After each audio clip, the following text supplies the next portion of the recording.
The very first step in becoming a happier mom is simplifying. I think that this is a very overlooked step. It's something that actually helped me to focus on my healing journey and becoming the rage-free, loving, calm, empathetic, kind, compassionate mom that I so desperately wanted to be. All the instinctual things that I knew, the wisdom that was within me was covered up by just the mess of my life. And I think that we can just simplify just a little bit, and these are 11 areas I'm going to share today, but if you can even just simplify one or two, you're going to start to notice yourself shift, your family shift, and I think this is the first step in becoming the mom you've always wanted to be. Welcome to the Slowish Parenting Podcast. I'm your host, Alexis. I'm a mama to 2 little girls and a parenting coach.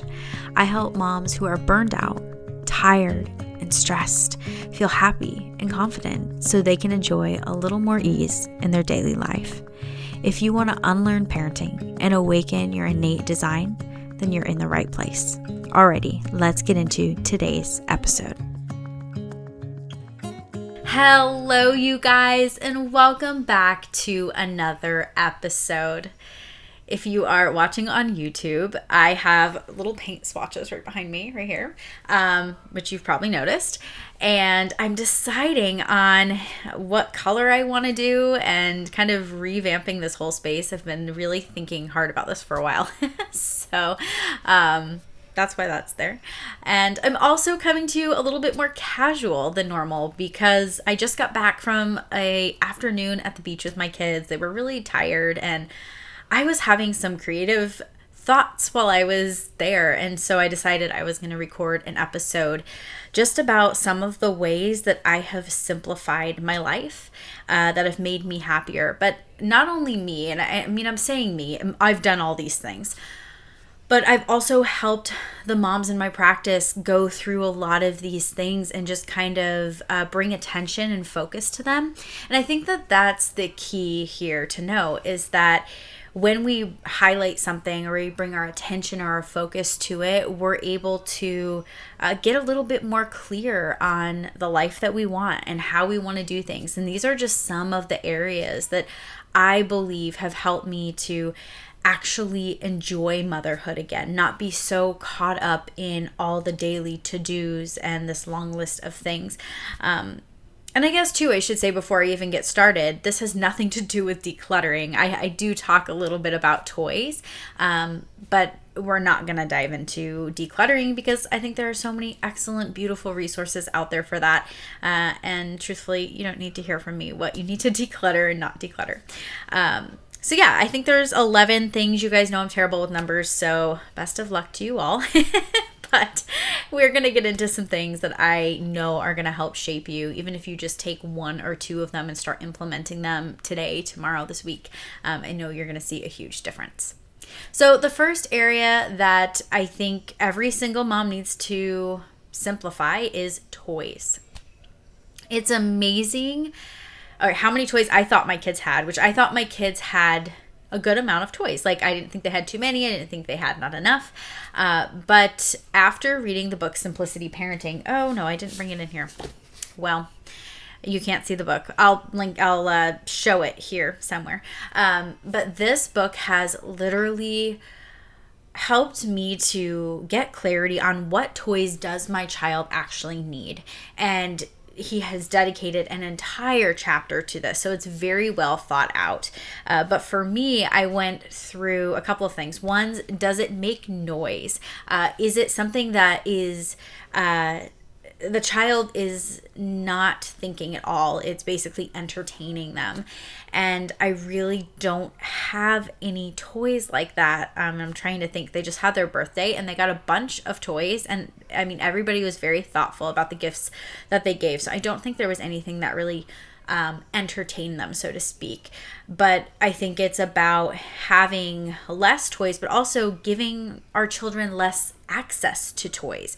I think that for me, I thought, well, I have, tons of stuff up in like different containers and stuff, and I rotate toys, and my kids have, toy rotation. Well, I didn't realize that my kids just needed less toys in general to be able to be kind, loving, and empathetic towards each other, and also to keep me sane. And so now it's really toys that help them to be curious. I keep magnet tiles out. I'm trying to think what's in their rotation right now.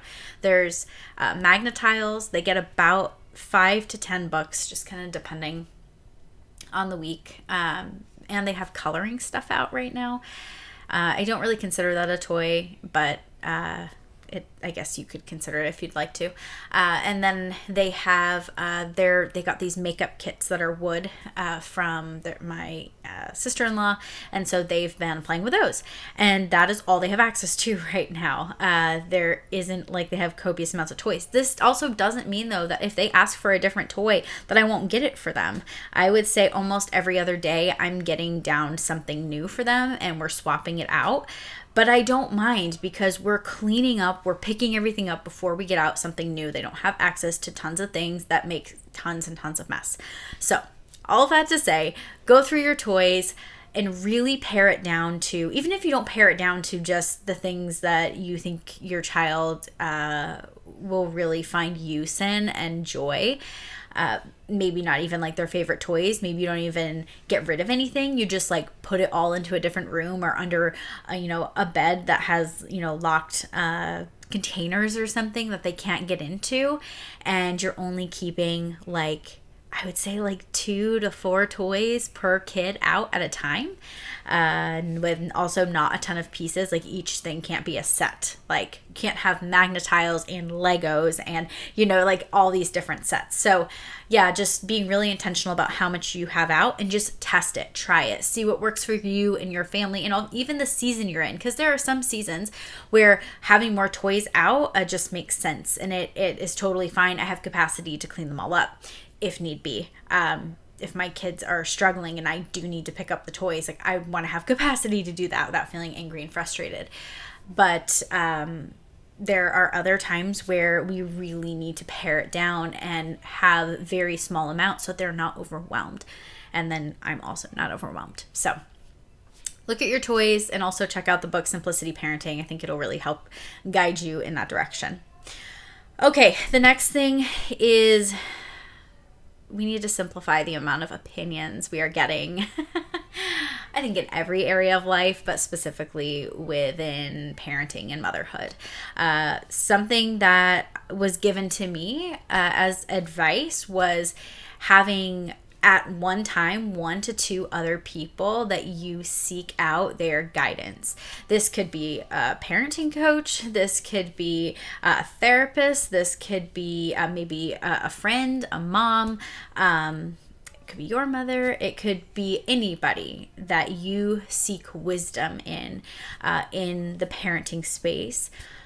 But also for me, I limited it down to the people I was listening to. So like influencers and stuff and podcasts. And I think that there is so much information out there today that it just can be so overwhelming. Who is right? Who's not right? And it's just like this constant flood of opinions and thoughts. And so that doesn't mean that these are the 1 or 2 people that you're going to listen to forever. But this just means that in this season, this is all I'm listening to. And an example of this is right now, I am learning so much about just childhood trauma and wounds and coming from very, very good parents. Why do adults still struggle? Why do we still have passed on traumas? And somebody I'm loving for this is, I'm not sure how to say his name. I'm probably going to say it wrong, but it's Gabor Mate. Did I say that right? Probably not. But anyway, he is amazing in this field. And so I have been focusing all my thoughts to parenting and all of that kind of in his scope. So I'm reading a couple of his books. I've been listening to some of his podcasts. I've just been immersing myself in his work because it aligns with me right now. But that doesn't mean that 6 months from now that everything that I am learning from him is still going to align, or I'm even in the season for maybe the type of content that he shares. Maybe there's a season where, you're really struggling with meals and you need more meal inspiration. So instead of listening to me, maybe you're listening to somebody who has more meal inspiration. I'm always going to be here, so you can come back and revisit me when you need me, but you don't need to be constantly maybe taking in information that isn't helpful. And I found that this was my struggle when it came to influencers, especially like the homemaking influencers, which I love. Like somebody who I love is Lisa from the Farmhouse on Boone. I love her stuff. It's so good. I've been following her for years, but just recently I had to take a step back because I'm in a season where I'm trying to simplify meals, which we'll touch on in a little bit. But how do we simplify? How do we kind of step back and really just have a few good opinions in our life? And maybe we get to a season where we've really healed ourselves. We know ourselves really, really well, and we're able to handle more opinions. But I think there is almost this like safeguarding that has to happen around us as we heal. And I still find myself in kind of a tender space. I think for myself, having about 2 to 3 other people that I'm listening to for thoughts and opinions and ideas is helpful right now. But let's say that, maybe in a few months, hopefully I'm pregnant and maybe I don't have as much capacity to be learning and taking in, and let that be okay. Let that just be 1 or 2 other opinions, but just being really, really thoughtful and intentional about this. So, okay, the next thing that I think we need to simplify to make ourselves a little bit happier is all the noise. Noise as in, the TV, the dinging on the phone, even just the laundry, the sound of the vacuum going, like there's constant noise. And something that I believe Madison Gray said recently, it might have been her older content, I can't remember, but she talked about doing just a small pause in the middle of the day. And I believe she was talking about, I think it was in Italy, I think is where she went to, and they do like a daily siesta, I think is what it's called. Forgive me if I'm wrong, you guys. I this is secondhand information, no, that I'm trying to recall on the spot. But anyway, I loved this idea of just taking a moment in my day to pause. It didn't matter when, and it also didn't have to have large time commitments to it. I could literally just be intentional about sitting down for 5 minutes. For right now, for me, it's 10 minutes. But I think in a different season of my life, when I have a newborn baby, maybe that'll look different. Maybe it'll be just 5 minutes, right? Maybe 3 minutes. Like, let's not discount the amount of time that we are able to take this pause.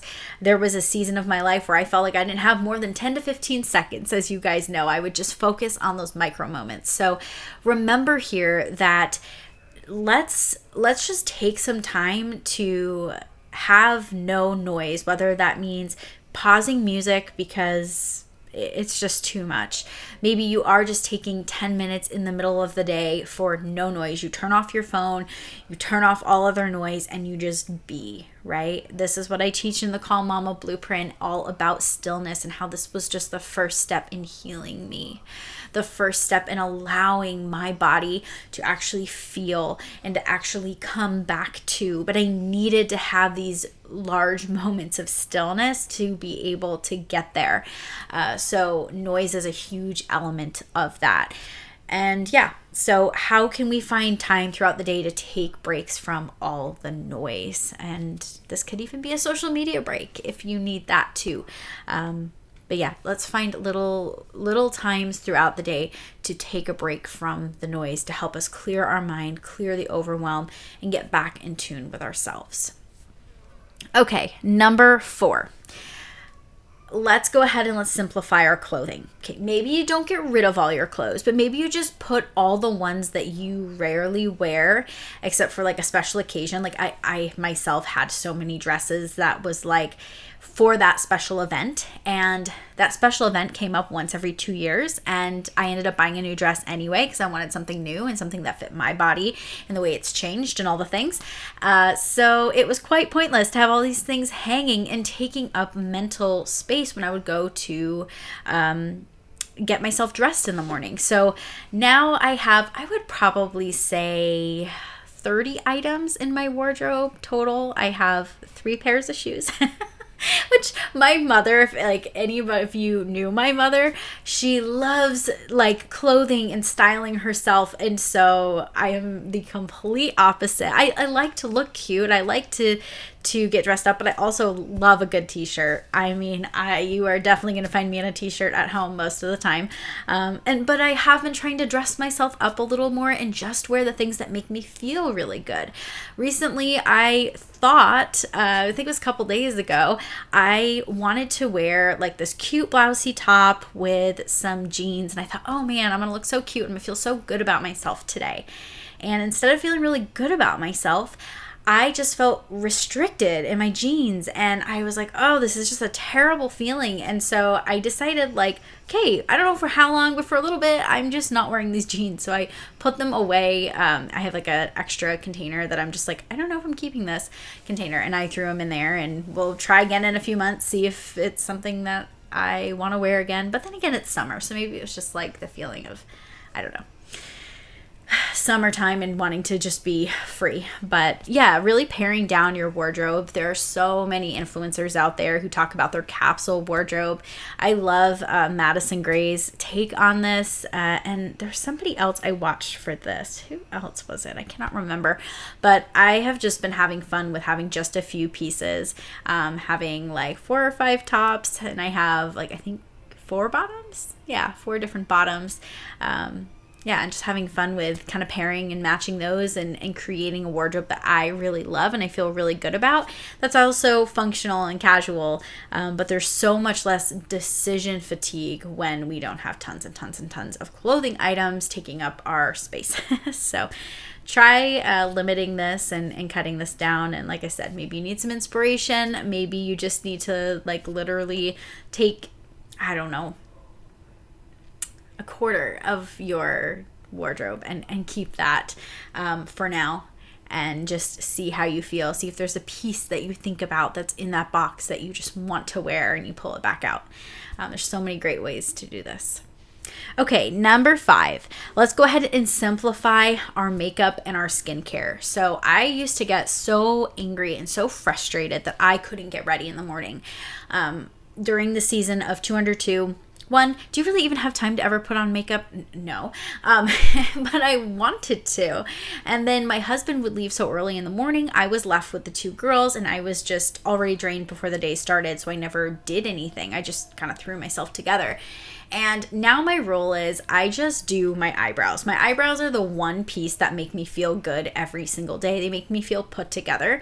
So on a day like today, I did my eyebrows and I put a little blush on. That was my day. That was how much makeup I put on. I think that it just kind of can depend on the season and honestly how much makeup you enjoy wearing. Maybe you are kind of enjoying this freedom of not having to wear makeup, but you want to feel good about yourself. So you choose, doing your mascara every day, or you choose putting just a little bit of blush on to brighten up your face. I used to be a hair and makeup artist, so I do love makeup, but can we simplify how much we're doing? And then side to that is, can we simplify our self-care routine, our putting on our foundation, our moisturizer? Can we, simplify that routine so we can actually stick with it and do it and enjoy it and take care of ourselves versus, I can just remember rushing through because one, I really didn't have the products, and I kind of did, but some of them didn't work, and I just hated them, and I just felt uncomfortable, and I hated the whole situation.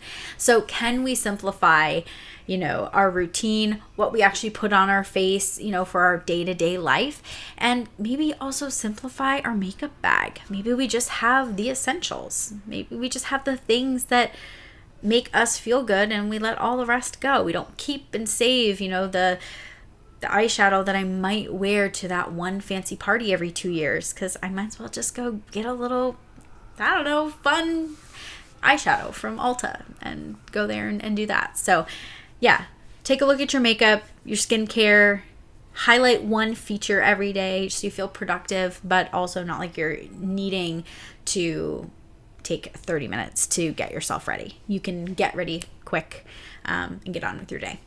Okay. Number 6, let's simplify the to-do list. Oh my gosh, if you could see my to-do list, you would laugh. I have a master to-do list in my phone that is incredibly overwhelming, and I'm about ready to delete it because there's so much on there. I don't even think I can remember all the things that are on there. And honestly, a lot of times it's just a holding place for like all the things in my brain.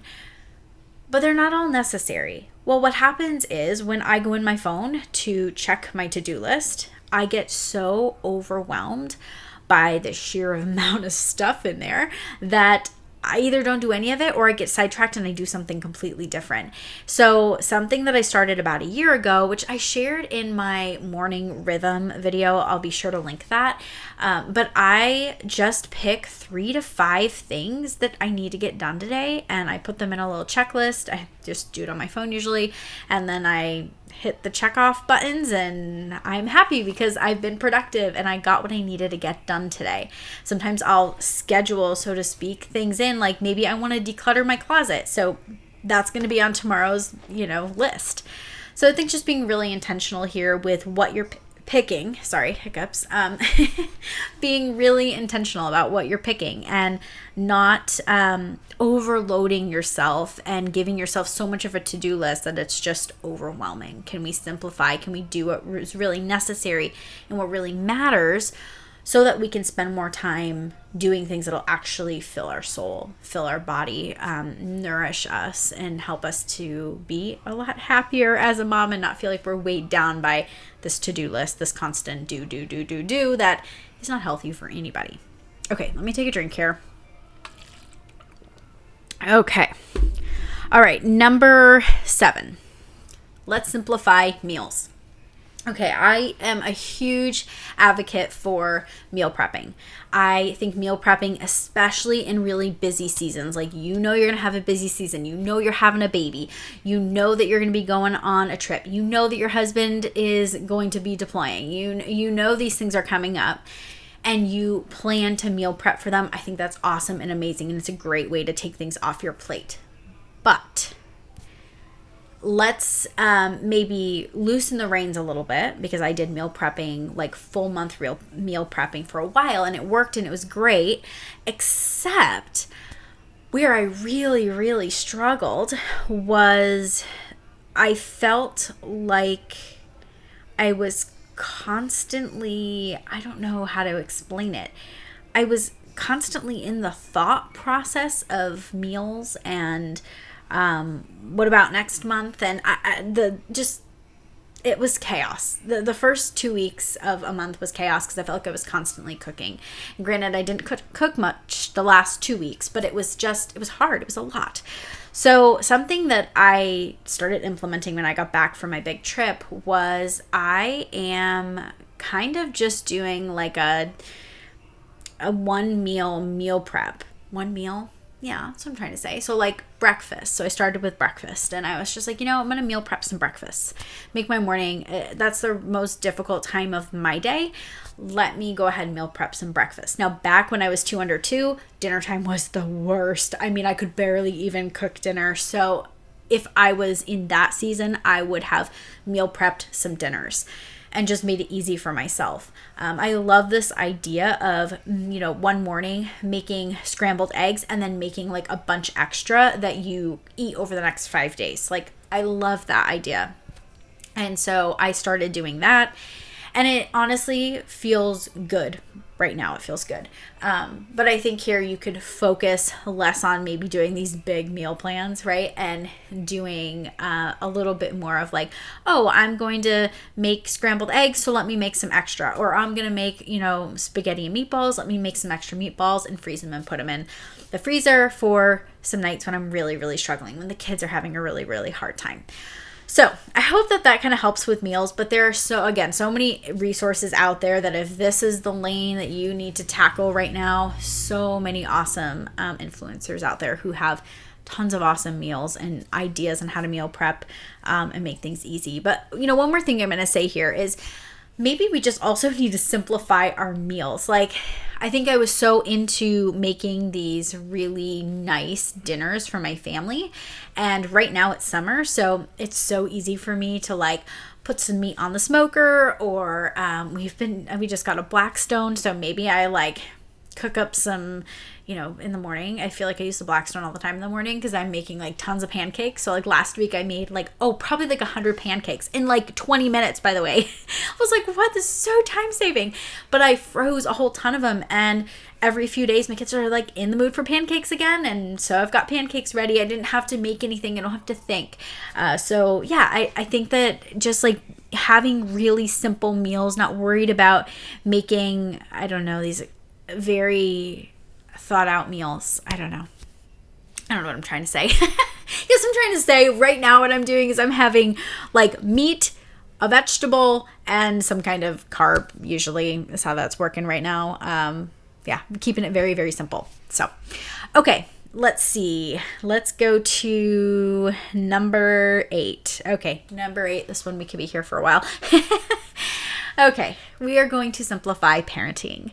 Maybe I don't need to be here for a while because I guess that I have 2 thoughts on simplifying parenting. One, I think that we need to really focus on boundaries with kids and less on punishments. When we focus on the boundary, I just recently did a whole episode on boundaries. When we focus on the boundary, we are more worried about following through with the boundary than we are about the punishment, right? And so we're focused there.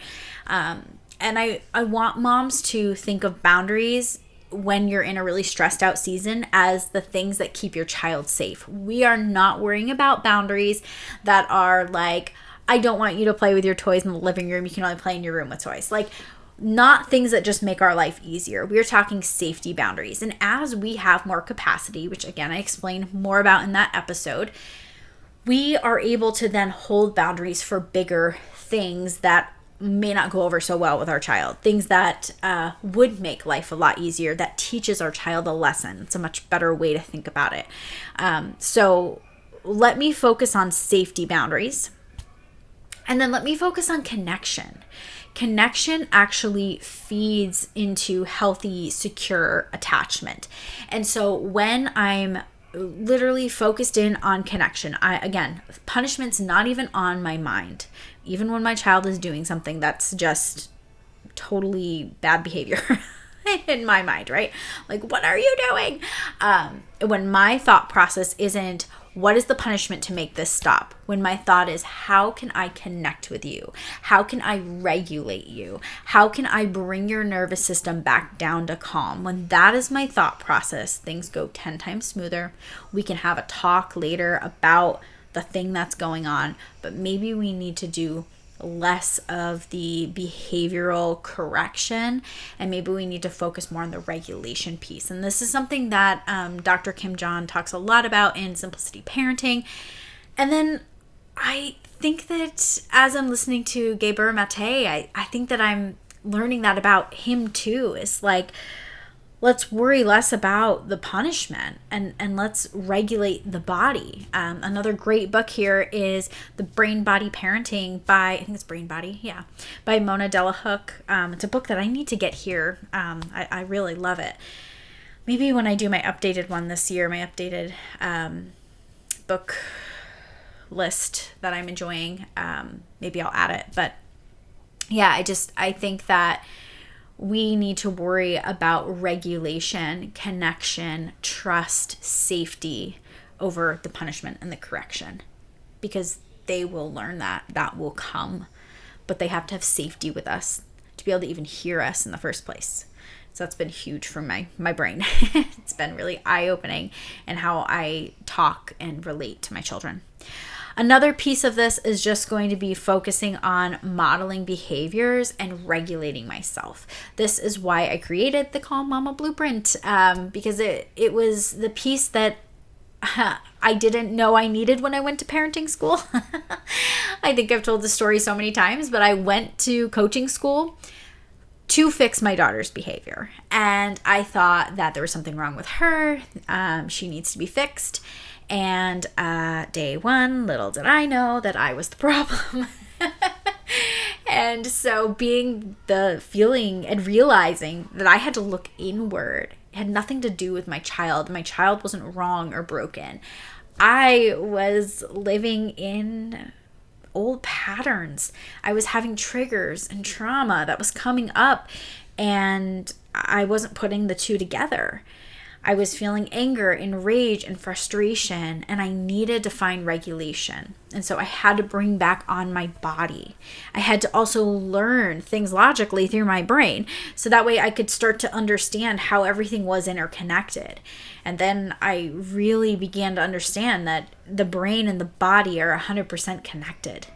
And so I needed to figure out a way to integrate that. And so the blueprint is what I wish I had. It's the exact steps and guidelines that I just wish someone would have told me to get me unstuck, so that way I could have this amazing and beautiful relationship with my children that actually teaches and corrects them, while also feeling really good as a parent and enjoying motherhood and doing so with ease. It's not like my kids are some perfect, like they're not perfect children. If you've ever seen me out in public, you would know, or if you know my children, like they are not perfect. But there's so much more ease in my life. And I credit that so much to learning regulation for myself. Okay. Number 9 is going to be, this isn't really a thing, but it's more of a concept, and it's just single tasking. So let's single task. Let's not do everything at once. Let's not multitask. Let's do one task at a time. And I find that when I do one task to completion, I feel so much better. I feel happier. I feel productive. I feel complete, and I feel less all over the place. So yeah, I really invite you to try single tasking. Try just doing one thing at a time, focusing there, and not getting too caught up in everything that you should be doing. And if we go back to your to-do list, while you're doing these tasks, these specific tasks on your to-do list, single task them.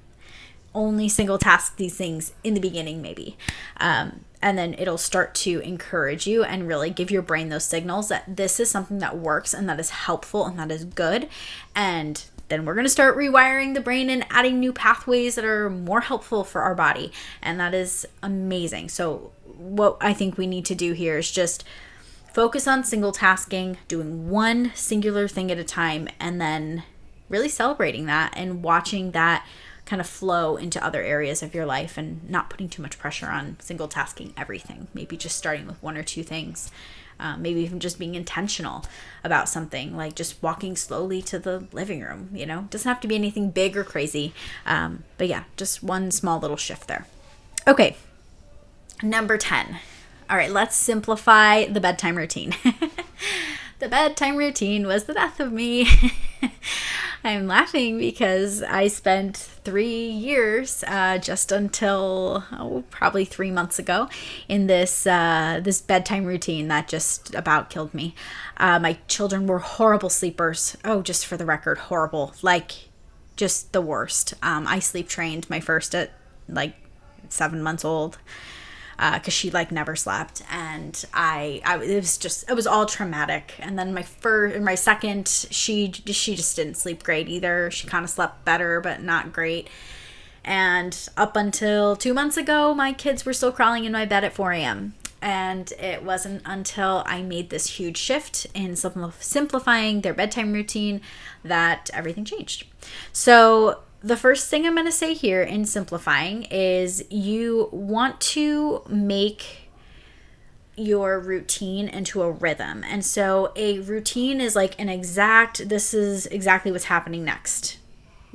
After you brush your teeth, you put your clothes on. I was so strict with that. But instead, let's make it a rhythm. Let's say that let me back up. Let me say that the rhythm only includes the essential things that need to get done. There's no extra fluff. So the things that need to get done before bed are, we need to brush teeth, we need to put pajamas on, we need to give hugs and kisses, and we need to pray. Those are our 4 things that need to get done. They have to get done. Reading books, that's just extra and fun. Sometimes my kids will watch, my husband will let them watch a short, and like a YouTube short, I guess, of a Mickey Mouse or something.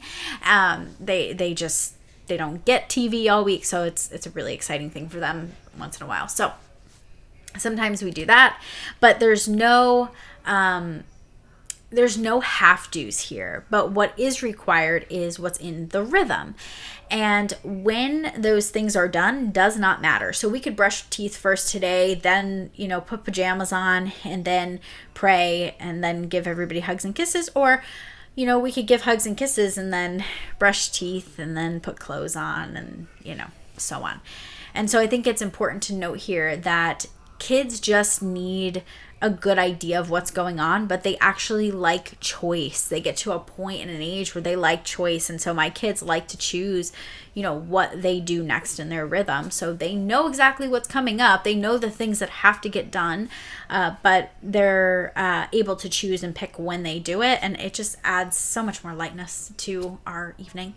The other thing that I do here is focus on connection through these essentials. So instead of before having this really long story time, which when I do bedtime, I still do a fairly long story time.